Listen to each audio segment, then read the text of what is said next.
دولة مريكا صوماليا ما سبورت كرينش وحنا شغالين 15 years marka ka shaqeynayana passive watcher ma ahayn I was working closely with them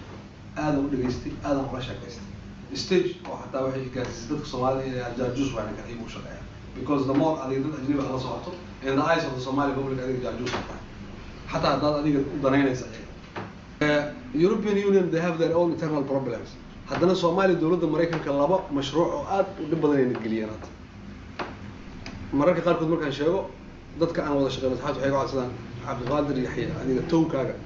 aad u dheerays haddana waliba film waa laga duubaya waa ku celinaya haddana dawladda Mareykanka waxay nagu samaysay wax la yiraahdo containment iyo deterrence containment ciidana u jooga Djibouti ciidana u jooga Ethiopia ciidana u jooga Kenya ciidana badda Indian Ocean that is containment meel walba naga xiga waxaana ku baxda $200 million this time waa per month maraakiibta shidaalkooda ciidanka raashinkiisa ilaa adiga ciidanka aad meesha keentay meel kale kama shaqeeyo lacagta ku baxda therefore only territory Soomaaliya ku baxda iyo deterrence the invisible enemy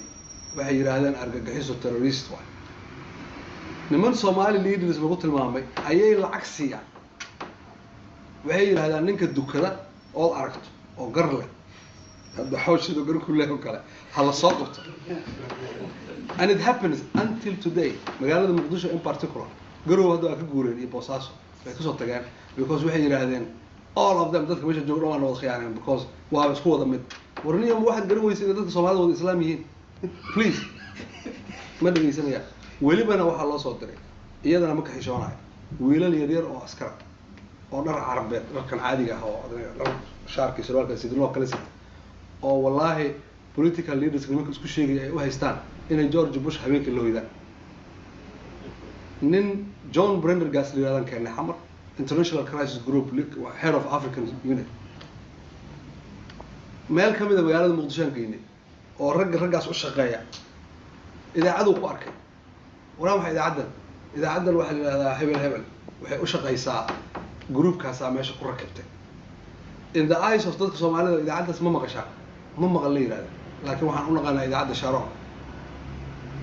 waay dawladda Mareykanka uu isu weydiiyay isaga ay kharash u gelinay idaacad dadka Soomaalida oo macno u sameeyay dawladda Mareykanka dan kama leh Soomaaliya ma kala haanayso the forthcoming 5 years probably dawladaha Yurubna at least niyaday u hayaan ila xad